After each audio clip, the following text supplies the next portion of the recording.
விஜயை பிஜேபி அடிக்கிறது பிஜேபி பண்ற வேலை இல்ல, எடப்பாடி பண்ற வேலை. எடப்பாடியோட அழுத்தத்தால் தான் இன்னைக்கு விஜய்க்கு இவ்வளவு கட்டாயங்கள் ஏற்படுத்துது.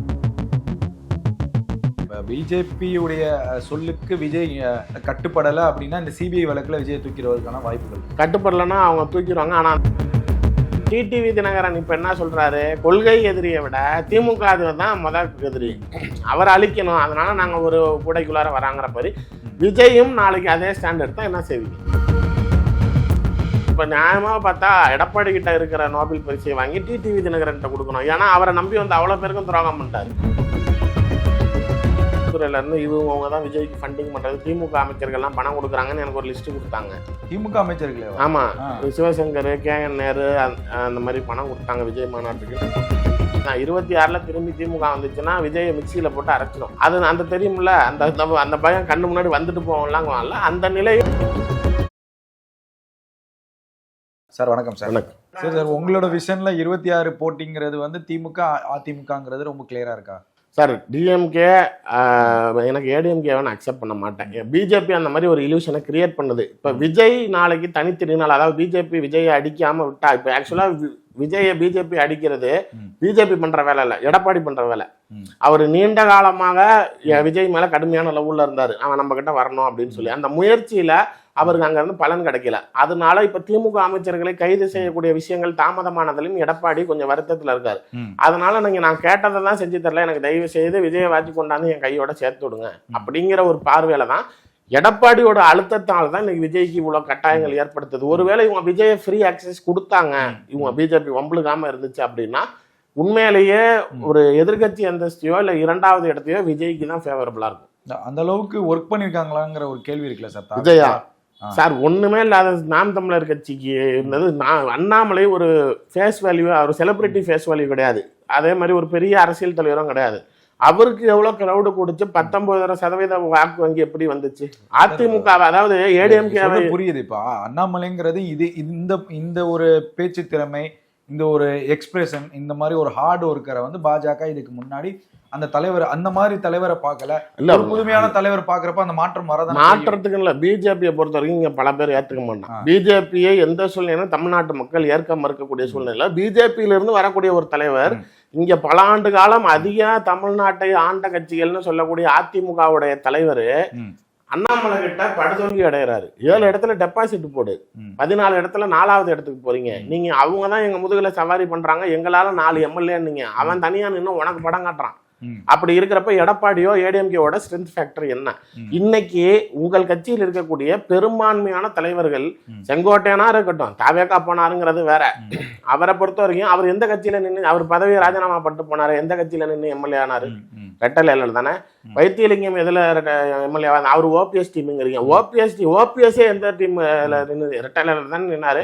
செங்கோட்டையன் ரெட்டையில தான் நின்னாரு, வைத்தியலிங்கம் ரெட்டையில தான் நின்னாரு, வெள்ளமண்டி நடராஜன் ரெட்டையில தான் நின்னாரு, மனோஜ் பாண்டே எதுல எம்எல்ஏவா இருந்தார்? ரெட்டையில தான். இப்போ எல்லா எம்எல்ஏக்களும் ஆட்சி தேர்தல் வரக்கூடிய நேரத்துல உங்கள் கட்சியில் நீண்ட காலமாக எம்ஜிஆர் காலத்திலிருந்து அம்மையார் ஜெயலலிதா காலத்திலிருந்து பயணித்த எம்எல்ஏக்களை நீ சரியில்லைப்பா நான் திமுக போறேன்னா, அப்ப மக்கள் நாளைக்கு எப்படி அதிமுகவை தேர்ந்தெடுப்பான்னு உங்களுக்கு தோணும். அதாவது ஒரு வாக்காளர் பார்வையில உன்னையே நம்பி உன் வீட்லயே சோறு தின்னுக்கிட்டு இருந்தவனே நீ மட்டும் வேணான்னு ஏத்த வீட்டுக்கு போறப்ப, நாளைக்கு நடுவு ரோட்ல நடந்து போறவன் உங்க வீட்டுல வந்து என்னங்க நல்லா இருக்கீங்களான்னு உங்க வீட்டுல நான் வந்து இருக்கவான்னு எவன் கேட்பான்? தெரியுமில்ல. உன்னால ஒரு உன்னை நம்பி இருந்தவர்களை தலைமை பண்பு எடப்பாடிக்கு இல்லை. இந்த வேன் சொல்ற மாதிரி எந்த இடத்துல வேணாலும் சார் 24ல் அப்போசிஷன் லீடரா அண்ணாமலை குரூமானதே எதனால? எடப்பாடியோட இன்னபிலிட்டி தான். என்ன அவரோடைய ஆப்சன்ஸ், எதிர்கட்சி தலைவரா செயல்படல, கூட கட்சி பிரச்சனையவே பார்த்துக்கிட்டு ஒற்றை தலைமை, அவர் கட்சியோட பொதுச் செயலாளர், இந்த நிலையிலேயே தானே இருந்தார் தவிர இப்ப திரும்பி 2026ல் விஜய் வந்து டிஎம்கேவா அல்லது தாவேக்காவான்னு சொல்ற நிலையை ஏற்படுத்தியது எடப்பாடியோட ஆப்சன்ஸ். இது உங்களோட தேர்தல் அறிக்கைகள் வந்து அதிமுகவும் அறிவிச்சிருச்சு, திமுகவும் ரெடி பண்ணிட்டு இருக்காங்க, என்டிஏ கூட்டணி பலமா ஒர்க் பண்ணிட்டு இருக்காங்க. இப்ப தாவேக்கா வந்து இந்த ஜனநாயகன் ரிலீஸ் ஆகலைங்கிறப்பயே வந்து ஒரு ஆஃப்லைன் அரசியலுக்கு போயிட்டாங்க, சிபிஐ வழக்கு நடுவுல. இப்படி இருக்கிறப்ப விஜய் என்ன செய்ய போறாருங்கிற ஒரு கேள்வி இருக்கு. விஜய் என்ன செய்ய போறாருன்னு அந்த கேள்வி இருக்கும் பட்சத்துல இங்க புஷி ஆனந்த் வேட்பாளர்கிட்ட கோடி கோடியா பேரம் பேசிட்டு இருக்காருங்க. எல்லாரும் தான். நீங்க புஷி ஆனந்த் பேசுறதுக்கு பேசுறீங்க, அண்ணாமலை புதிய கட்சி தொடங்க போறாருன்னு சொல்லி ஒரு பிரபலமான ஒருத்தர் அவர் ஒரு 10 பேர்கிட்ட நான் சீட்டு வாங்கி தரேன்னு அவரு கோடி கோடியா போடுறதுக்குலாம் எங்க போய் முட்டிக்கிறது? அது ஏமாறுறவன் தலையெழுத்து, நம்மளால ஒன்றும் செய்ய முடியாது. இல்ல விஜயை பொறுத்த வரைக்கும் ஓப்பனா சொல்லணும்னா ரெண்டே விஷயம். ஒண்ணு, என்டிஏவை வலுப்படுத்த வேண்டும், என்கிட்ட வந்துரு பிஜேபி கிட்ட. இல்ல ரெண்டாவது, திமுகவை பலவீனப்படுத்த வேண்டும், காங்கிரஸை தூக்கிட்டு போயிரு. மூணாவது, இல்லையா நீ எலெக்ஷன்ல நிக்காத, பாய்காட். இப்போ அந்த கேள்விக்கு தான் நான் வரேன். ஏன்னா இப்போ சமீபத்தில் பார்த்தீங்க அப்படின்னாலும் நீங்கள் பார்த்துருப்பீங்க யூடியூப்லேருந்து எல்லாமே 26 தாவேகா போட்டி இல்லைங்கிற தலைப்புல தான் செய்திகள் போய்கிட்டு இருக்கு. இல்ல அதுதான் உங்களுக்கு தெரியாத விஷயம் இருக்காது. நிச்சயமா என்ன நடந்துச்சு சொல்லுங்க. இல்ல உண்மையிலே விஜய் வந்து இப்ப இருக்கிற கட்டாயப்படுத்துற நிலையில் இப்ப டிடிவியே இவ்வளவு நாள் முடியாதுங்கிறவர் திடீர்னு எப்படி வராருங்கிறப்ப அந்த எவ்வளவு நெருக்கடிகள் இருந்திருக்கோங்கிறப்ப இப்ப விஜய் இந்த நெருக்கடிகளை வந்து ஃபேஸ் பண்ணுவாரா அப்படிங்கிறப்ப அவர் கண்டிப்பா பேக் அடிப்பார். இல்ல ஓராண்டு நிறைவு நிகழ்ச்சி மகாபலிபுரத்துல தாவேகா கூட்டம் நடந்துச்சு, அந்த கல்யாண அரங்கத்துல. அதுல அந்த மீட்டிங்கோடைய லாஸ்ட் ஃப்ரேம் நீங்க எடுத்து கூட இந்த வீடியோல முடிஞ்சா சேர்த்து பாருங்க. அதுல அவர் வெற்றி நிச்சயம், கான்பிடண்டா இருங்க, நல்லதே நடக்கும்னு முடிக்கிறதுக்கு முன்னாடி சொன்ன வார்த்தை என்ன அப்படின்னா, மக்கள் நலனுக்காக சில சமயங்களில் நான் எந்த முடிவையும் எடுப்பேன்ட்டார். ஆமா, அந்த வார்த்தை கவனிச்சோம். ரைட்டா? அப்ப அவருக்கு நாளைக்கு என்ன இப்ப இந்த வார்த்தைக்கு தான் விவாதங்களும் டிவி சேனல்ல அந்த சமயத்துல வந்துச்சு. இப்ப டிடிவி தினகரன் இப்ப என்ன சொல்றாரு, கொள்கை எதிரியை விட திமுக தான் முதல் எதிரி, அவர் அழிக்கணும், அதனால நாங்க ஒரு கூடைக்குள்ளார வராங்கிற மாதிரி. விஜயும் நாளைக்கு அதே ஸ்டாண்ட் எடுத்தா என்ன செய்வீங்க? இல்ல அது மக்கள்கிட்ட பிரதிபலிக்குமாங்கிற ஒரு கேள்வி இருக்குல்ல. இப்ப நீங்க இப்ப இதே லாஜிக் தான். அன்புமணி ராமதாஸ் இவருக்கு என்ன தகுதியா இருக்குது, இவர் ஒரு கவுன்சிலரா இருக்கிறதுக்கு கூட தகுதி இல்ல, எடப்பாடி வந்து அதிமுக பலவீனப்படுத்துறாருன்னு பேசினாரு. இன்னைக்கு அவரு போய் இவரை முதலமைச்சர்னு சொன்னா அது எடுபடுங்கிறீங்க. டிடிவி தினகரன் நேற்று வரைக்கும் எனக்கும் பிஜேபிக்கும் பிரச்சனை இல்ல, இவர் சிஎம் கேண்டிடேட்டை மாத்துனது அது எடுபடுங்கிறீங்க. ஒரு கார்ல அண்ணாமலை டயர் சேர்க்கறது பிரச்சனை கிடையாது, காரே அது பண்ணுமாங்கிறப்ப. இல்ல நான் கேட்கறது, இவர்கள் இந்த சேர்ந்ததெல்லாம் பெரிய பின்பமாக பேசக்கூடிய நீங்கள், இந்த தலைவர்களே இதுக்கு முன்னாடி எடப்பாடி அப்படித்தானே பேசிக்கிட்டு இருந்தாங்க. இப்ப நாளைக்கு திரும்பி இத விஜய் வந்து பேசுறப்ப மட்டும் அப்ப நாளைக்கு அது சிங்க் ஆகுமா, அது மக்கள் பார்வையில ஏற்கப்படுமா அப்படின்னு கேட்கறது. சார் ஒன்னே ஒண்ணு வச்சுங்க, விஜய் வந்து பாய்காட் பண்ணாலும் சரி, ஏடிஎம்கே கிட்ட போனாலும் சரி, அது திமுகவுக்கு சாதகம். அவங்க தப்பா கணக்கு போடுறாங்க பிஜேபி. நீ நாளைக்கு தனியா நிக்கிறப்ப நீ 15% ஓட்ட பிரிச்சனா, மக்கள் நல கூட்டணி வைகோ உருவாக்கி மீண்டும் ஜெயலலிதா ஆட்சி அமைஞ்ச மாதிரி நீ ஓட்ட பிரிக்கிறதுனால ஆன்டி இன்குபன்சில இருந்து எல்லாமே நீ பிரிக்கிறப்ப டிஎம்கேக்கு ஃபேவரபிள் பண்ணிரு, அதனால பைகாட் பண்ணுங்கிறான். இப்ப இதே நினைவு உங்களுக்கு இருக்கும். இதே சம்பவம் முன்னாடி ஒன்று நடந்துச்சு. ரஜினி கட்சி ஆரம்பிக்கிறேன் நான் வரேன் அப்படின்னு அவர் திடீர்னு உடனே ஆஸ்பத்திரியில போய் படுத்துக்கிட்டு அப்படியே பேக்கப் பைகாட் அப்படின்னாருல, அதை பத்தி எதுவுமே பேசாம போனார்ல. அதே நிலையில தான் இப்ப விஜய் கொண்டுட்டு வந்து நிப்பாட்டுறாங்க. நான் சொல்றதை நீ கேட்கலன்னா எந்திரிச்சு வெளில போயிரு. இப்ப நடுநிலையா இருக்கக்கூடிய விஜய் வேணாம் அப்படின்னு சொல்லி முடிவெடுக்கிறதுனால அவங்க நினைக்கிறது அந்த 15% திரும்பி இவங்களுக்கு வரும்னு நினைக்கிறாங்க. இல்ல அவர் நம்மகிட்ட வந்துட்டா அந்த 15% நமக்கு வரும்னு நினைக்கிறாங்க. பெரிய முட்டாள்தனமான முடிவு. விஜய் தனியா இருந்தாலும் மைனாரிட்டி ஓட்டு ஃபுல்லா அவர் அறுவடை பண்ண மாட்டார். கிறிஸ்டியன் தான் அவர் ஏத்துக்கிறான், முஸ்லீம் அவர் ஏத்துக்க மாட்டேங்கிறான். இஸ்லாத்துக்கு எதிரானது அறாமு, படத்துல இருந்து வந்த நடிகர் பின்னாடி போகக்கூடாதுங்கிறான் ஒண்ணு. இன்னொன்னு, விஜய் போய் ஒரு வேளை பிஜேபி இருக்கிற இடத்துக்கு நின்னா இதே ஹோட்டல் மைனாரிட்டி அங்க போகுமா? கிறிஸ்டியன்ஸே ஓட்டு போட மாட்டாங்க. மைனாரிட்டி மத்தியில மைனாரிட்டி பார்ட்டிலே பேச்சு வந்துருச்சு. விஜய் உருவாக்குனது பாஜகங்கிற அந்த டாக் வந்து அதுக்கேற்ற மாதிரி ஆதவா இருக்கட்டும், அவங்களுடைய செய்தி தொடர்பா இருக்கட்டும், பாஜகங்கிற வார்த்தை சொல்ல கூட எல்லா இடத்துலயும் அச்சப்படுறாங்க. கரெக்ட். இப்ப இந்த நிலையில நாளைக்கு மைனாரிட்டிஸ் பிஜேபிக்கு ஓட்டு போடுவோம், நான் பிஜேபி கூட போனா அப்ப எங்க போகும்? டிஎம்கேக்கு தான் போகும். நீங்க தனியா அந்த ஆள் நின்னாலுமே முஸ்லீம் ஓட்டு ஏடிஎம்கேக்கு போகாது, விஜய்க்கு போகாது, டிஎம்கேக்கு போகும். கிறிஸ்டியன் ஓட்டு நீ பிஜேபியோட போயிட்டா திரும்பி அதுவும் டிஎம்கேக்கு தான் போகும். அப்படிங்கிற நிலையில இது யாருக்கு திரும்பி வலு சேர்க்குது? எதுவா இருந்தாலும் சரி, பிஜேபியோட போனாலும் சரி, பாய்காட் பண்ணாலும் சரி, அவங்கள பொறுத்த வரைக்கும் அவங்க நினைக்கிறாங்க 15 விஜய் வந்துட்டா 15% வந்துடும், சீமான் வந்துட்டா 8% வந்துருங்கிற மாதிரி தவறான கணக்குகள் போடுறாங்களே தவிர அதுக்கும் பேச்சுவார்த்தை போயிட்டு இருக்குங்கிறாங்க. சீமானை கூட பிஜேபி உள்ள கொண்டு வரதுக்கு உண்டான சூழ்நிலைகள் ஆல்மோஸ்ட் பேசிட்டு இருக்கிறதா சொன்னாங்க. அதெல்லாம் வந்து அவங்க வந்தாலே அந்த பர்சன்டேஜ் வந்துரும் நினைக்கிறாங்க. வந்தாலே நான் உங்களுக்கு முதலமைச்சர் வேட்பாளர் கூட கொடுக்கறதுக்கான வாய்ப்புகள் இருக்கலாம். என் பாஜக பேசிட்டு இருக்காங்க. கொடுங்க யாராவது ஆனாதானே கொடுக்கறதுக்கு. இப்ப இவரு கூட நாஞ்சில் சம்பத்து கூட சொன்னார், பொன் ராதாகிருஷ்ணன் வந்து பிஜேபியில வந்து சேர்ந்துருங்க, உங்களை சிஎம் கேண்டிடேட் ஆக்குறேன்னு சொன்ன மாதிரி சொல்லிக்க வேண்டியதான். உனக்கு 4 டெப்டி சிஎம் தரேன், நீங்க 2 மாதிரி. ஆமா, சும்மா சொல்றதுதான். அவங்களுக்கு தேர்தல்ல என்ன நடந்தாலும் கால் ஊனணும்னு நினைக்கிறாங்க. அவங்களுக்கு எடப்பாடியை பத்தி நல்லா தெரியும். அவங்கள பொறுத்த வரைக்கும் வலுவான கூட்டணியை உருவாக்கி பாஜக எம்எல்ஏக்கள், அதிகப்படியான எம்எல்ஏக்கள் சட்டமன்றத்துக்கு போகணுங்கிறது அவங்க எண்ணம். இப்ப தொகுதி பங்கீட்லயே 20 வருஷம் 25 வருஷம் தொடர்ச்சியா அதிமுக ஜெயிச்ச தொகுதிகளை தான் பிஜேபி கேக்குது. நீ நல்லா இருக்கிற இடத்த என்கிட்ட கூட, என் ஆளை படம் எனக்கு ஜெயிக்கவி, அப்படிங்கிறப்ப அவங்க யாரோடைய பார்ட்டி ஸ்ட்ரென்த்துக்கு ஒர்க் பண்றாங்கன்னு பாத்துக்கோங்க. எடப்பாடியை முதலமைச்சராக இருக்குங்கிற எண்ணத்தை விட பாஜக எம்எல்ஏக்கள் அதிகமா சட்டமன்றத்துக்கு போகணுங்கிறதை நோக்கி தான் அவங்க பயணிக்கிறாங்க. இப்போ தாவேக்கால வந்து நிறைய முடிவுகளை வந்து ஜானா ராக்கேசாமி தான் எடுக்கிறாருங்கிற ஒரு தகவல் சொல்லப்படுது. இப்போ ஒரு பக்கம் ஜானா ராக்கேசாமி, ஒரு பக்கம் புஷி, ஒரு பக்கம் செங்கோட்டையனுடைய கருத்து வேற மாதிரி இருக்கு. செங்கோட்டையனை மதிக்கவே இல்லைங்கிற ஒரு வாதம்லாம் போய்கிட்டு இருக்கு. ஆதவ் ஒரு பக்கம் திமுக அட்டாக்குங்கிறத வெளிப்படையாக தொடர்ந்து கொண்டுகிட்டே வராரு. இப்போ என்ன கேள்வி வருது அப்படின்னா, ஜான் ஆரோக்கியசாமியும் ஆதவும் இணைந்து தான் பாஜகவால் உருவாக்கப்பட்ட புதிய தலைவரா அப்படிங்கிற ஒரு சந்தேகம் நீண்ட நாட்கள் இருக்கும். அது சூர்யாவுக்கு தெரியாத தகவலா இருக்காது. இல்ல வெளிப்படையா காட்டிக்க மாட்டாங்கல்ல. இப்ப ஏன்னா மார்ட்டின் வந்து யாரை வேணாலும் பகைச்சுக்குவாரு, ஆனா கண்டிப்பா நாளைக்கு பிஜேபியை பகைச்சிக்க மாட்டாரு. அந்த நிலையில நாளைக்கு ஜான் ஆரோக்கியசாமி இந்த ஸ்ட்ராட்டஜிஸ்ட் டீமே சொல்றேன் சார், எல்லாருக்கிட்டையும் பேசுவாங்க. ஒரு சேனல்ல அவங்க அந்த எல்கேஜி படத்துல வர ஒரு டயலாக் தான், நான் கார்பரேட் யார் காசு கொடுத்தாலும் வேலை பார்ப்பேங்கிற மாதிரி. இப்ப இந்த திமுகவுடைய தேர்தல் அறிக்கைகள்ல இந்த சிறப்பு அம்சங்கள் 5 எனக்கு வந்த தகவல் சுனில் தான் எடப்பாடி கிட்ட சொன்னதுங்கிறாங்க. ஸோ இப்போ ஆனால் அவர் வேலை செய்கிறது யாருக்குன்னா, இப்போ டிஎம்கேக்கு வேலை செய்கிறாரு. இப்போ too many cook spoil the பிராத்துங்கிற மாதிரி இவங்க 4-5 ஸ்ட்ராட்டஜிஸ்ட் டீம் வச்சுருக்காங்க. ஸோ ஒருத்தனுக்கு ஏதோ ஒரு பார்சியாலிட்டி ஃபேக்டர் காட்டுறப்ப அவன் இவங்களுக்கு எதிராக கூட இருந்துக்கிட்டே வேலை பார்க்குறாங்கிற மாதிரி நீங்கள் சொல்கிற மாதிரி நான் என்ன சொல்கிறேன், தலைவரே நடுங்கிறாரு பிஜேபியை பார்த்து. நாளைக்கு இதே ஜான் ஆரோக்கியசாமி ஆதவும் பயப்பட மாட்டாங்களா?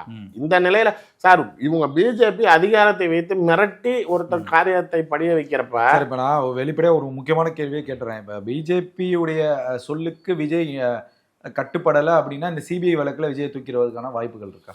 கட்டுப்படலைன்னா அவங்க தூக்கிடுவாங்க. ஆனா அந்த அளவுக்கு அவர் ஃபேஸ் பண்ணுவார்த்துக்கு தயாரா இருப்பான்னு. அப்ப தலைவா படத்துக்கே எப்படி கையை கட்டிக்கிட்டாருன்னு ஓட்டுறான். அப்படி இருக்கிறவர் ஒரு படத்துக்காக நான் சார் என்ன சொல்றேன், படத்துக்கு நடிக்கிறத விட்டுட்டாங்கிறீங்க. இந்த படத்துக்கு பிரச்சனை பண்றான்னா படத்தை விடு, அப்புறம் பார்த்துக்கலாம், எலெக்ஷனை பாருன்னு பார்க்கணும். இல்ல அந்த படத்தை தூக்கி ஓடிடியில போடுன்னு விட்டுட்டு போகணும். எப்படி இருந்தாலும் 150 ரூபா டிக்கெட்டா 2000 3000 தேட்டர்ல வைப்பீங்க. அதுக்கு அவன் 200 ரூபா சப்ஸ்கிரிப்ஷன் கட்டி பார்க்க மாட்டானா? எப்படி இருந்தாலும் இப்ப நான் ஒரு சப்ஸ்கிரிப்ஷன் போட்டா அந்த ரூம்ல இருக்க 5 பேர் பார்ப்போம். அப்ப அதிகமான ஆட்கள் பார்க்க போறாங்களா, உன் படம் எப்படி இருந்தாலும் ரீச் ஆகுதானே போகுது. இது அவர்களை பொறுத்த வரைக்கும் அந்த படம் சினிமா தான் அவர்களுடைய உயிர் மூச்சா இருக்குது. மக்களையோ இல்ல அரசியலையோ இறங்கி வந்தவர் இன்னொன்னு தைரியமா ஃபேஸ் பண்ண கத்துக்கணும். ஒரு சிம்பிளா சொல்றேன், 2 இடத்துல அடி உழுவ போகுதுங்கிற மாதிரி ஒரு இது பாருங்க. விஜய் வந்து ஒரு பக்கம் திமுகங்கிறாரு, ஒரு பக்கம் பாஜக ஒரு பிரஷரை கொடுத்துட்டு இருக்காங்க. ஒருவேளை மீண்டும் திமுக வந்துச்சுனாலும் விஜய்க்கு அடி இல்ல. அவர் ஏன் வந்து பிஜேபி பக்கத்து இந்த சென்சார் போர்டுலயே பிஜேபி ஹைலைட் பண்ணாம இந்த அதான் இந்த வடிவேல் காமெடி போடுறாங்களா, இங்கிட்டு இருக்க தலையை தட்டணும் அங்கிட்டு இருக்கடே அப்படின்னு திட்டுற மாதிரி இவங்க கடைசி வரைக்கும் அந்த பிஜேபிங்கிற வார்த்தையே வரமாட்டேங்குது. எங்கள் படத்தை வர விடாமல் தடுக்க நினைக்கிறார்கள். சிபிஐ பொறுத்த வரைக்கும் பேச முடியல. ஏன்னா சிபிஐ வேணும்னு யாரு கேட்டது? இவங்க தானே.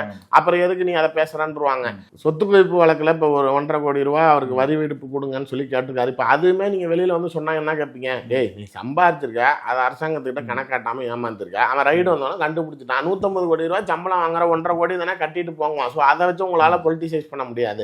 அந்த நிலையில என்ன பண்றாங்க அப்படிங்கிறப்ப இவங்க சிபிஐயும் பேச முடியாது, இந்த வழக்கையும் பேச முடியாது. அப்ப இப்ப சென்சார் போர்டு மேட்டர்ல பிஜேபியை தொட்டுட்டான், அவன் இன்னும் கடுமையா அடிச்சிருவானோங்கிற பயத்துல இந்த திமுக எதிர்ப்பை ஏன் அவங்க எப்ப பார்த்தாலும் லைவாவே வச்சிருக்கிறாங்க அப்படின்னா, இப்ப இன்னைக்கு கூட ஒரு பேட்டி பார்த்தேன், ஆதவர்ஜுனா பேசுறா, அப்படி இன்பநிதியோட படம் வெளில வருது, எங்க படம் வெளில வரல, அப்ப யார் காரணம் பாத்துக்கங்கன்னா முட்டாள்தனமா இருக்குது பேசுறப்பயே. நீங்க அந்த பார்வையில அவங்க ஏன் திரும்பி டிஎம்கே பாயிண்ட் பண்றாங்கன்னா, இவங்க பிஜேபியோட திரும்பி மேடை ஏறினால் அப்ப இந்த டிஎம்கேவை திட்டிக்கிட்டே இருந்த லைனோட கரெக்டா வரப்ப பாருங்க, நான் எதிரி கிட்ட கரெக்டா தானே இருக்கேன். கொள்கை எதிரிங்கிறப்ப இப்ப திமுக கலைஞர் போய் சேரலையா, திருப்பி திமுக அடிக்குங்கிற அந்த பயம் இருக்கும், கண்டிப்பா இருக்கும். அததான் சொல்றேன். இப்ப உடனே எங்க போவாங்க, கலைஞர் பிஜேபியோட கூட்டணியில இல்லையா, எதுக்காக இருந்தாரு? ஜெயலலிதாவை வீழ்த்த வேணும் தானே இருந்தாரு. இப்ப அது மாதிரி திமுக வீழ்த்தணும், நான் பிஜேபியோட போறேன். அதை கீழே மீச்ச ஓட்டுன்னு என்ன டிடிவியை விட கேவலமா ஒருத்தன் பதில் சொல்லணுமா? பங்காளி சண்டைன்றாரு.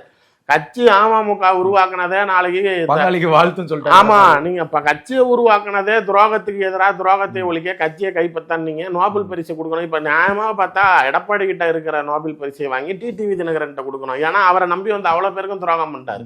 இவருடைய சுய தேவைக்காக இவரை வந்து இப்ப திடீர்னு போய் தலைவர் அப்படின்னு சொல்றப்ப இவரை ரொம்ப இது சீரியஸா சொல்றேன். எனக்கு பிரேமலதாவை பார்த்தா அந்த அரசியல் தலைவர்கள் கொஞ்சம் எரிச்சல் வரும். என்னடா நம்ம ஒரு கிரெடிபிலிட்டியே இல்லாம, இதுதான் ஒரு அரசியல்னு ஒரு கோட்பாடோட இல்லாம திடீர்னு இங்க இருந்து அங்க தாவது குரங்க விட மோசமா இந்த மரம் அந்த மரம்னு போதுங்கன்னு திட்டுவேன். அதை விட மோசமாயிட்டாரு டிடிவி. எக்காரணத்தை கொண்டு எந்த மரம் வேணாலும் தாவுவாரு, இந்த மரத்துக்கு வரமாட்டார். திமுகவுக்கு போவார்னு கூட நினைச்சேன் சில சமயங்கள்ல. ஆனா எடப்பாடி ஏத்துக்க மாட்டாருன்னு நினைச்சேன். இவர் கடைசியா இந்த நிலைக்கு போயிட்டாரு அப்படிங்கிறப்ப அடையாளமாக இருந்த சசிகலானாலதான் டிடிவி சசிகலாவை வேணான்னு சொல்ற எடப்பாடியை இவர் எப்படி முன்மொழிகிறாரு? அப்ப தன்னுடைய சொந்த சித்தியை விட்டு கொடுக்குறாரு. ஜெயலலிதானால அடுத்த பேர் எல்லாருக்கும் சசிகலா தான் ஞாபகம் வரும். டிடிவி தினகரனை பொருளாளர் ஆக்கியது, ராஜ்யசபா எம்பி ஆக்கியது எதுக்காக? சசிகலாக்காக தானே.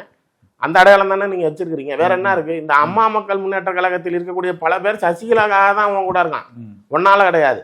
இன்னைக்கு அந்த அம்மாவை ரோட்ல விட்டுட்டு நீங்க போறீங்கிறப்ப இது உங்களுடைய எப்படி கேள்விக்குறியாக்குது? எல்லாம் திமுக எதிர்ப்பு. டிடிவி கூட தாவேகாவுக்கு போகப்படுவாரு, பேச்சுவார்த்தை எல்லாம் நடந்துச்சு. அவன் நாங்க போறத மிரட்டப்பட்டார்கள். 3 நாளைக்கு முன்னாடி டெல்லிக்கு போயிட்டு சார் எடப்பாடி 26ல இல்ல 31ல இல்ல 36ல கூட கிடையாது கூட்டணி 3ஆவது நாள் கட்சிப்பை போட்டுட்டு டெல்லிக்கு போனாரு.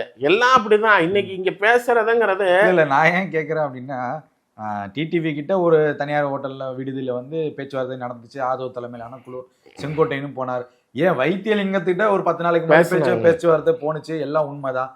ஏன்னா இவர்கள்லாம் ஏன் தாவேக்காவை தேர்ந்தெடுக்கல? திமுகவுக்கு ஓடுறாங்க, அதிமுகவுக்கு ஓடுறாங்க. இங்க பிஜேபி கிட்டேயே தாவேக்கா வரப்போகுது 1. 2வது செங்கோட்டையன் போன இடத்துல செங்கோட்டையனுக்கு பெரிய மரியாதை இல்லை. 2. 3வது விஷயம், அவங்க கிட்ட ஃப்ரீ அக்சஸ் கிடையாது. விஜய் நீங்க நினைச்ச நேரத்தில் தொடர்பு கொள்ள முடியாது.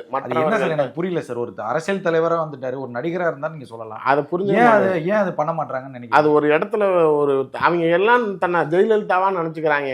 ஜெயலலிதா தரையில இருந்ததாங்க இறங்கி அரசியல் பண்ணி வளர்ந்து வந்தாங்க. அவங்க நாளைக்கு அவங்க புடவை கட்டுற ஸ்டைல் மாறினதுல இருந்து அவங்க தன்னை ஒரு பிரைவசி ஃபேக்டருக்குள்ளார கொண்டுட்டு வந்தது எல்லாமே அந்த சில சம்பவங்களுக்கு அப்புறம் தான். இப்போ சட்டசபையில் அவங்கள புடவையை கிழிச்சாங்கிறதுனால அவங்க அந்த புடவைகள் கட்டுற பேட்டர்ன் மாறிச்சு. அது மாதிரி அந்த பிரைவசி ஃபேக்டர் வச்சிருந்தது அவங்க தனிப்பட்ட முறையான லேடிங்கிறப்ப அந்த ஒரு ஏளனமான செயல்கள், சில இழிவான பேச்சுகள், அதை தவிர்க்கிறதுக்காக அந்த ஒரு டச்சை குறைச்சிக்கிட்டாங்களே தவிர இவங்க வர்றதுக்கு முன்னாடியே நான் ஜெயலலிதா, நான் எம்ஜிஆர் அப்படிங்கிறதெல்லாம் அந்த டச்சிலேயே இருக்கிறாங்க.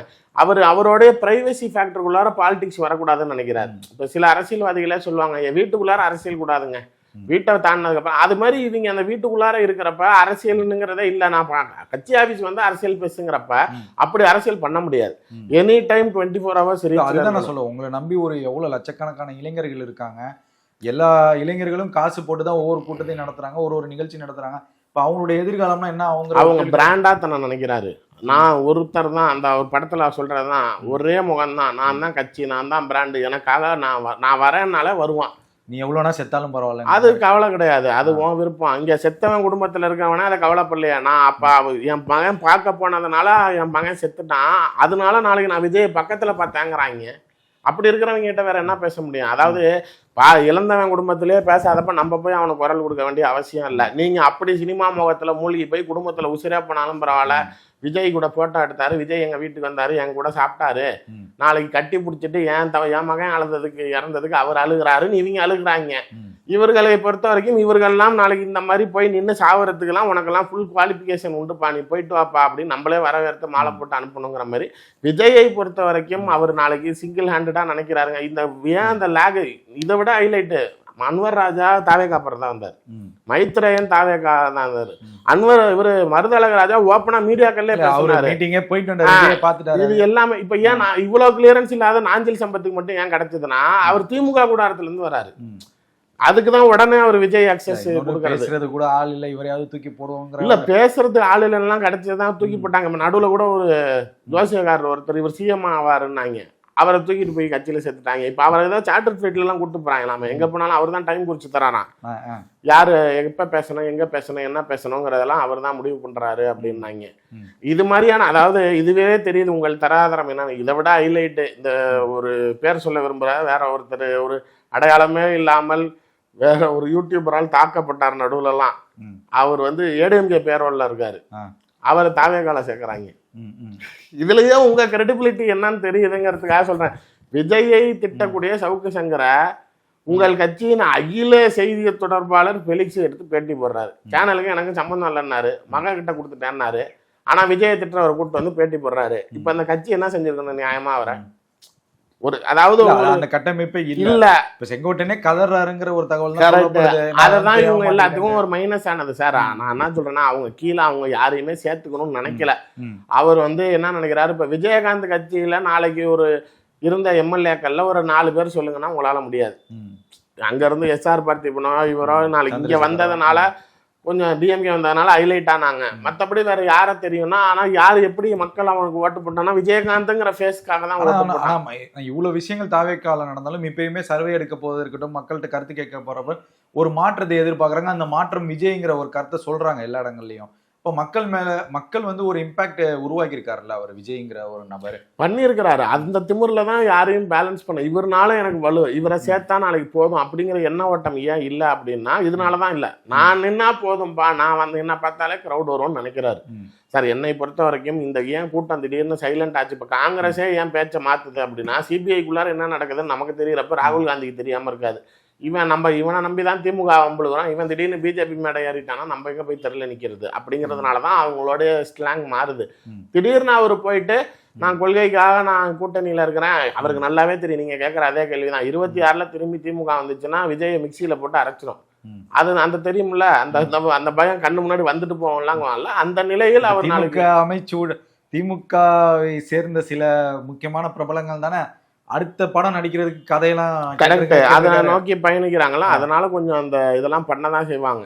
அதனால அவரை பொறுத்தவரைக்கும் நான் தான் சொல்றேன், ஒற்றை எதிரி அப்படிங்கிற மாதிரி எல்லாம் கொண்டுட்டு வராங்க. இவர்கள் அனைவரும் ஒற்றை எதிரி. தலைவருக்கு பிரச்சனை இல்லை, கீழே இருக்க தொண்டர்களுக்கு தானே பிரச்சனைங்கிற ஒரு கேள்வி இருக்குல்ல சார். இவங்களை கலைக்கிறது ரொம்ப ஈஸி.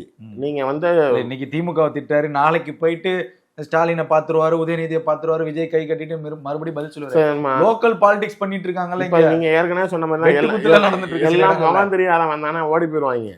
இப்ப யாரும் ஐடென்டிட்டிகளே உங்களால ஸ்பாட் பண்ண முடியல.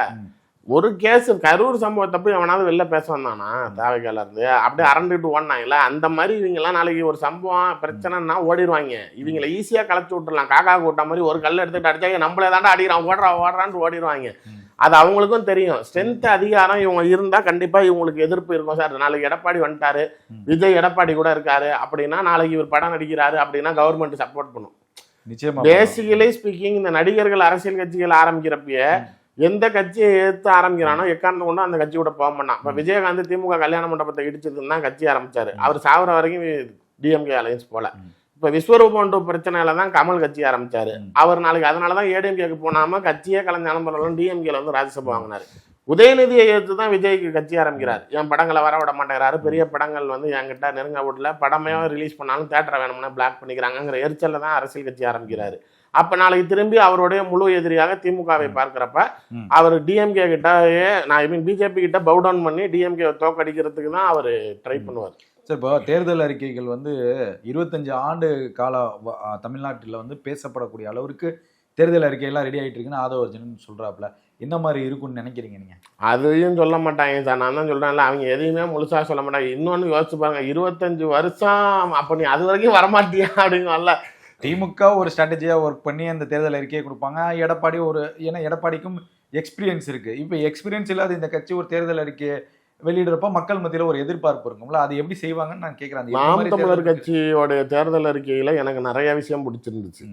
அது ஆனா மக்கள்கிட்ட பேசும் பொருளாச்சுன்னு நினைக்கிறீங்களா? இயற்கை வளங்களை வளர்க்க அவருக்கு இருக்கிற குரோத்துக்கும் இந்த குரோத்துக்கும் கரெக்ட் தான். ஐடியாலஜிக்கலி நீங்க நாளைக்கு முதல்ல நீங்க எங்க பிஜேபி கூட ஒரு தேர்தல் அறிக்கை குழு போட்டிருக்கு. எதுக்கு போட்டிருக்கானே தெரியல. இங்க வரப்போறது சிஎம் எடப்பாடி, இவன் எதுக்கு குழு போட்டிருக்கான்னு தெரியல. அது மாதிரி இப்ப இவங்க கூட்டணிக்கு போறாங்கிற விஜய் குழு போட்டு மட்டும் என்ன ஆக போகுதுன்னு தெரியல. இங்க வந்து தேர்தலோட இன்னைக்கு கூட தைரியமா சொல்றாரு, ஜெயலலிதா வெறும் 3 கூட்டங்களை போட்டு முதலமைச்சர் ஆனார், அந்த மாதிரி விஜய் ஆவாருங்கிறார். இல்ல ஆகிறதெல்லாம் ரைட்டு பிரதர், நான் தான் சொல்றேன் இல்ல ட்ரை பண்ணுவார். ஆனா இவங்க தனியா நிக்கிறதுக்கெல்லாம் வாய்ப்பே கிடையாது. பிஜேபி அதை விடாது, அதை நோக்கி அவங்கள பயணிக்க விட மாட்டாங்க. ஏதோ ஒரு கட்டத்துல நான் தான் சொல்றேன்ல, லாஸ்ட் மினிட் ஒன்னும் ஓடி போயிடுவாரு. இல்ல அப்படின்னா நாளைக்கு மோடி மேடையில் இல்லைன்னா அல்டிமேட்டா தாவேக்கா பாய்காட்டு தான். இப்போ பணப்புழக்கம் வந்து திமுக அதிமுக விட தாவேகளை நிறைய போகுதுங்கிறாங்க. அது எந்த அளவுக்கு உண்மை? இல்லை ஃபண்ட் ஃப்ளோ இருக்குதுங்க அவங்களுக்கு. எதனால் அப்படின்னா கிறிஸ்டியன் மிஷினரிஸ்லாம் நிறைய சப்போர்ட் பண்ணுறாங்க.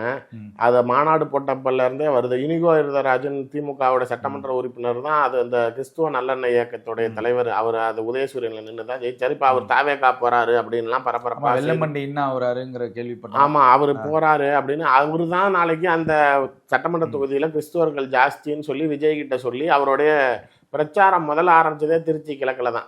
இனிகோ தேவராஜ் தொகுதியில இருந்து தான் ஆரம்பிச்சது. அது அவர் பண்ண வேலை தான். எனக்கே கொஞ்சம் ஒரு தடவை உளவுத்துறையில இருந்து இவங்க தான் விஜய்க்கு ஃபண்டிங் பண்றது, திமுக அமைச்சர்கள்லாம் பணம் கொடுக்குறாங்கன்னு எனக்கு ஒரு லிஸ்ட் கொடுத்தாங்க. திமுக அமைச்சர்களே? ஆமா, சிவசங்கர், KN நேரு அந்த மாதிரி பணம் கொடுத்தாங்க விஜய் மாநாட்டுக்குன்னு சொல்லி ஒரு 6 பேர் கொடுத்துருந்தாங்க. அதுல வந்து இனிகோ தேவராஜ் தான் ஃபர்ஸ்ட். ஸோ அது மாதிரி ஃபண்டெல்லாம் மொபிலைஸ் பண்ண யாராக இருக்கட்டும். இப்போ சீமானுக்கு ஃபண்டிங் பண்ணலையா? அது மாதிரி யாரோ ஒருத்தவங்க, அதாவது என்ன பிடிக்காதவர் நீங்கள் இருக்கிறீங்க, அவரை பிடிக்காதவர் அவர் இருப்பாரு. அந்த ஃபண்டு பொழங்கினாலும் இங்க லோக்கல்ல மாவட்ட தலைவர்கள்லாம் பயங்கரமா அது பண்ணதான் செய்வாங்க. அது சார் ஒண்ணுமே இல்லை. பிஜேபியில் அண்ணாமலை வரதுக்கு முன்னாடி பிஜேபினாலே மதிக்க மாட்டான். அண்ணாமலை வந்து பிஜேபி பேசும் பொருள் ஆனதுக்கப்புறம் பிஜேபியிலேயே பதவி பண்ணோன்னா பணம் கொடுத்தாதான் பதவின்ட்டாங்க. கட்சி பேசும் பொருளாக இருக்கிறப்ப அதில் அடையாளப்படுத்திக்கிற இடத்துல நீங்கள் ஒன்று வரணும்னு நினச்சிங்கன்னா அதில் எனக்கு என்ன பிரயோஜனம்? நான் கூட்டம் போடணும். இப்போ விஜய் வந்தால் நான் செலவு பண்ணணும், இல்லை புஷி ஆனந்த் தான் 100 கார் எடுத்துகிட்டு போனோம், நான் எங்கே போகிறது? கை காசு எடுத்துகிட்டு இருந்தால் செலவு பண்ணுறது, நீ 10 லட்சம் கொடு அப்படின்னு வாங்குறது எல்லா கட்சியிலையும் நடக்கிறான். பேசும் பொருளாக இருக்கிறப்ப அதை வாங்கி தான் செய்வான். தப்பு சொல்ல முடியாது நம்ம. இப்போ அதே போல் இன்னொரு முக்கியமான விஷயம், இப்போ நம்ம விஜய் வந்து பிஜேபி அதை பண்ணிடும், இல்லை விஜயை தனித்து நிற்க வைக்கும் சிறுபான்மை வாக்குகளுக்காக, இதெல்லாம் ஒரு பக்கம் இருந்தாலும் 29ல் பாஜக வலுவாக வெற்றி பெறுங்கிறது நாடாளுமன்ற தேர்தலில் அவங்களோட ஒரு அஃபென்ஸ் வச்சுருக்காங்க. ஸோ அதுலேருந்து அவங்க என்ன இங்கே ஃபீல் பண்ண போகிறாங்க அப்படின்னா, ஒரே நாடு ஒரே தேர்தலுங்கிறது வரப்போகுது. ஸோ அதில் இந்த தமிழ்நாடும் பாதிப்புக்கு, தமிழ்நாடையும் உள்ளே கொண்டு வரணுங்கிறதுல பாஜக ரொம்ப கிளியராக இருக்காங்க. தமிழ்நாடு, கேரளா, கர்நாடகா, வெஸ்ட் பெங்காலுங்கிறப்ப இப்போ 29 ஒரே நாடு ஒரே தேர்தலுங்கிறதுல முழு வீச்சில் பாஜக இருக்குது. அதுக்கும் இங்கே தாவேக்காவை இறக்கி விட்டதற்கும் திமுகவுக்கும் என்ன சம்மந்தம் இருக்குன்னு நினைக்கிறீங்க? இல்லை, சம்பந்தம் இருக்க வாய்ப்பு இல்லைங்க. எதனால்னா அவங்க ஒரே நாடு ஒரே தேர்தலுங்கிறத அவங்க ஏற்கனவே சொன்ன எல்லாத்தையும் நிறைவேற்றிட்டாங்க. இது ஒன்று தான் பெண்டிங்கு. அவங்க கிட்டத்தட்ட அதிபராட்சி கொண்டுட்டு வர மாதிரியான ஒரு பிளான் தான் அது. அதாவது இவர் நிறையா வெளிநாடுகளுக்கு போன பகுதிகளில் மோடியை பொறுத்த வரைக்கும் எல்லா நாட்டிலும் பிரசிடென்ஷியல் ரூல் தான். இப்போ இங்கே பிரசிடென்ட் சும்மாவே இருக்காங்க, பட் கான்ஸ்டியூஷன் ஹெட் பிரசிடென்ட் தான். ஆனால் பவர் யார் கையில் இருக்குன்னா பிரைம் மினிஸ்டர். ஒரு கன்ஃபியூஸ்ட் ஸ்டேட்டு அப்படிங்கிறப்ப இதை ஒரு ஆர்கனைஸ் பண்ணணும். ஃபார் எக்ஸாம்பிள் அவங்க எப்படி கொண்டுட்டு போக போறாங்கன்னே தெரியல. மாநில உரிமைகளை பறிக்கக்கூடிய வகையில் இருக்குமோ அப்படிங்கிற கேள்விகள் எழுது. எதனாலனா முதலமைச்சரே கிடையாது, ஆமாம், கவர்னர் மட்டும்தான், இல்லை மேயர் ஆக்கிடுறது. எல்லாம் இப்போ யூஎஸ்ஏ மற்ற வெளிநாடுகளில் மேயர் இருப்பாங்க. நாளைக்கு அவங்க நிர்வாகம், இப்போ உங்களுக்கு தெரியுமில்ல, ஊரக உள்ளாட்சித்துறை, நகராட்சி, மேயர் எல்லாமே சென்ட்ரல் கவர்மெண்ட் கீழே வந்துருச்சு ஃபுல்லாகவே. அந்த அவங்க அதை ஆட்டோமேட்டிக்காக அட்மினிஸ்ட்ரேஷன், முனிசிபல் அட்மினிஸ்ட்ரேஷன்லாம் எடுக்கிறத பார்த்தா அந்த மேயர் சென்ட்ரல் கவர்மெண்ட் கீழே இருப்பாங்க. Only MPs will be there, central ministers will be there, டைரக்டாக பிரசிடென்ட். இந்த பேட்டர்னை கொண்டுட்டு வந்து ஒரு கான்ஸ்டியூஷனலாக இவ்வளோதான். இப்போ மாநில ரூல்ஸ் வச்சுக்கிட்டு தானே நீங்கள் ஆட்டி படைக்கிறீங்க. இருக்கும் அந்த நீங்க சொல்ற மாதிரி இப்போ மெட்ராஸ், அதுதான் இப்போ நீங்க சொல்லுங்க இல்லை, அந்த ஒரு பேட்டர்ன் ஆஃப் பைசெக்ஷன்ங்கிறது இருக்கும். அது எப்படி இருக்கும் அப்படின்னா, மேயர்கள் மக்கள் வாக்களிப்பாங்கன்னா இப்போ அடிப்பாங்க. யாருக்கு ஓட்டு போடுவீங்கன்னா மேயருக்கு ஓட்டு போடுவீங்க. கவுன்சிலர்ஸ் இருப்பாங்க, மேயர்ஸ் இருப்பாங்க, எம்பிஸ் இருப்பாங்க, சென்ட்ரல் மினிஸ்டர்ஸ் இருப்பாங்க. அந்த எம்எல்ஏ சிஎம் எலெக்ஷனுங்கிறதே போயிடும். இங்கே இருக்கக்கூடிய இப்போ நாளைக்கு இங்கே இருக்கிறவங்களாம் என்னப்பா செய்யறதுன்னா, நீ எம்பி ஆயிக்க அப்படின்றாங்க. ஸோ அந்த ஸ்டேட் பாலிடிக்ஸ் அப்படிங்கிற ஒரு பேரே அடிஞ்சு போயிடும். இது இவர்களுக்கு என்னன்னா, அங்கங்க அவன் நான் தான் ராஜா, நீ உள்ள வர முடியாதுன்னு சொல்றத உடைக்கிறதுக்கு உண்டான வேலையாக தான் இதை நான் பார்க்கிறேன். அப்ப அந்த full time of all India ஃபுல்லா இருக்கிற எல்லாத்தையும் கலைச்சிட்டு வைக்கிறப்ப எந்த மாநிலத்திலும் கிளர்ச்சி ஏற்பட்டுறக்கூடாது, அங்க யாரும் பிரச்சனை பண்ணக்கூடாதுங்கிறப்ப இப்ப இந்த ரூல் ஆஃப் ஃபேக்ட் இருந்தாதான் அவங்களால கொஞ்சம் பண்ண முடியும். எனக்கு தெரிஞ்ச வரைக்கும் அந்த ஒரு கமிட்டி டூர், அந்த கமிட்டி போட்டிருக்காங்களா, அந்த கமிட்டியோட டிஸ்கஷன் இதை நோக்கி தான் பயணிக்குது. ஒரு டைம் ஆஃப் டேட் ஃபிக்ஸ் பண்ணிட்டு நீங்க சொல்ற மாதிரி 29ல் எல்லா மாநிலத்தையும் கலைக்கணும். கான்ஸ்டியூஷன் டோட்டலா எல்லாம் governor rule, president rule. Governor ரூல்னா மாநிலத்துல பிரசிடென்ட் ரூல் அப்படின்னு மொத்தமா முடிச்சுட்டு இந்த பில்லை இம்ப்ளிமெண்ட் பண்றப்ப யாரும் ஒன்றும் பண்ண முடியாது. அது எதிர்கட்சி அரசு மக்கள் மத்தியில் அதுதான் அவங்க என்ன ஸ்ட்ராட்டஜி பயன்படுத்தாங்க. இப்போ மம்தா ஆஃபீஸ் உங்களுக்கு தெரியும், மம்தா அந்த சிபிஐ ரைடுலாம் விட்டது, அங்கே போய் ஃபைல்லாம் எடுத்தது, ஒவ்வொரு மாநிலத்திலும் ஒவ்வொரு விஷயத்த வைக்கிறாங்க. இப்போ சபரிமலையில வந்து அந்த திருட்டு சம்பந்தமாக கம்யூனிஸ்டுக்கும் தொடர்பு இருக்கு, காங்கிரஸுக்கும் தொடர்பு இருக்குங்கிறாங்க. மம்தா பானர்ஜி அங்க அட்டாக் பண்றாங்க. தமிழ்நாட்டுல இங்க ஊழல், திமுகவுக்கு எதிராக விஜயை கட்டமைக்கிறாங்க. அதுதான் இப்ப இருக்கிறப்ப இங்க ஒரு தமிழ்நாட்டுல தொங்கு சட்ட சபையை உருவாக்க வேண்டும். அதுல இருந்து தான் நம்ம 29ல் இந்த இம்ப்ளிமெண்ட் பண்ணணுங்கிற ஒரு அஜெண்டாவை பாஜக எடுத்து இருக்கும். எதனால அப்படின்னா, இப்ப நீங்க இந்த ஒன் இந்தியா ஒன் எலெக்ஷன் கொண்டுட்டு வரப்ப அங்க நீங்க டிஎம்கே ரூலிங்ல இருந்தால், இப்ப எப்படி இந்தி திணிப்பையோ மிஸ்ஸாவையோ இங்க இருக்கக்கூடிய ஒரு மாநில கட்சியாக இருந்த திமுக கடுமையாக எதிர்த்து அதை மக்கள்கிட்ட ஒரு கிளர்ச்சியாக ஏற்படுத்துனாங்களோ, அது மாதிரி இந்த ஒன் இந்தியா ஒன் எலெக்ஷனா பிஜேபி வந்து கொஞ்சம் ப்ராப்ளமேட்டிக்கா இருந்தா பேக் எடுக்கிறவங்க தான். இப்போ ஃபார்மஸ் பில் எடுக்கலையா, அது மாதிரி சில விஷயங்கள் நிறைய இப்போ ஏர்போர்ட்டுகள் எல்லாமே கேன்சல் செய்யப்பட்டது. அது சில விஷயங்கள் ரொம்ப ஃபோர்ஸ் பண்ணிலாம் அவங்க பண்ண மாட்டாங்க. எப்போ அந்த தேர்தலை நீங்கள் அந்த ஐடியாலஜியை புறக்கணிக்கணும்னா நீங்கள் யாராவது இருக்கணும். இப்போ இவங்களோட ஆளக்கூடியவர்கள் கூட்டணியில் இருக்கக்கூடியவங்களே எல்லாரும் ரூல் பண்ணுறாங்கன்னா எல்லாமே எஸ் பாஸுங்குவான். ஜென்ரலி இது அரசியல் கட்சிகள் பிரச்சனையாக்கினா மட்டும்தான் பிரச்சனையாமே தவிர மக்கள் கிட்ட இப்ப போய் உனக்கு தெரியுமா இருக்கான்னு நான் கேட்கிறேன். இல்ல மக்கள் கிட்ட போயிட்டு உனக்கு தெரியுமா இனிமேட்டு எம்எல்ஏ கிடையாதாண்டி, எம்பி கிடையாதாண்டி, அப்படி சிஎம் கிடையாதாண்டின்னா யார் கவலைப்பட போறான்? தேவையே கிடையாது. எனக்கு மேயர் இருக்கானா, எனக்கு வீட்டில் மேக்சிமம் என்ன கேட்க போறீங்க? ரோடு, லைட்டு, சாக்கடை, தண்ணி. அதுக்கு உங்களுக்கு மேயர், கவுன்சிலர் இருப்பாங்க. வேற உங்களோட தொகுதி நலன்களை பொறுத்த வரைக்கும் எனக்கு காலேஜ் வேணும், எனக்கு நாளைக்கு யூனிவர்சிட்டி வேணும், ஹாஸ்பிட்டல் வேணும், எதுவாக இருந்தாலும் எம்பி கிட்ட கேளு. மத்திய அமைச்சர்கள் இருப்பாங்க. மொத்தமா மத்திய அரசாங்கம் உனக்கு என்ன, உனக்கு ஏர்போர்ட் வேணுமா, மெட்ரோ வேணுமா இறக்குங்கிறப்ப மக்களுடைய வாழ்வாதாரத்தை எந்த வகையிலையும் அது இந்த நிர்வாக ரீதியா கேள்விக்குறி ஆக்காது. எந்த மக்களும் நாளைக்கு ஏன் எம்எல்ஏ இல்லைன்னு கேட்க போறது இல்லை. அதனால மக்கள் இதை அஃபெக்ட் பண்ணாது. நீங்க பொலிட்டிக்கல் பார்ட்டிஸ் அதை அப்ஜெக்ட் பண்ணாம இருக்கிறப்ப இப்போ மேக்சிமம் ரூலிங் ஸ்டேட்ஸ்ல நாளைக்கு பிஜேபி வந்துட்டாதான் அவங்க அந்த ஒன் இண்டியா ஒன் எலெக்ஷனுக்கு அது சிறப்பாக இருக்கும். எனக்கு தெரிஞ்ச வரைக்கும் அந்த இலக்கை நோக்கி பயணிக்கிறப்ப மோடி பிரசிடென்ட் ஃபேக்டராக ஆகிட்டு கீழே நாளைக்கு மற்றதெல்லாம் இயல்பு போல இறங்கும். பொறுத்திருந்து பார்ப்போம் சார். இவ்வளவு நேரம் பல்வேறு கேள்விக்கு பதில் தேவையான நன்றி.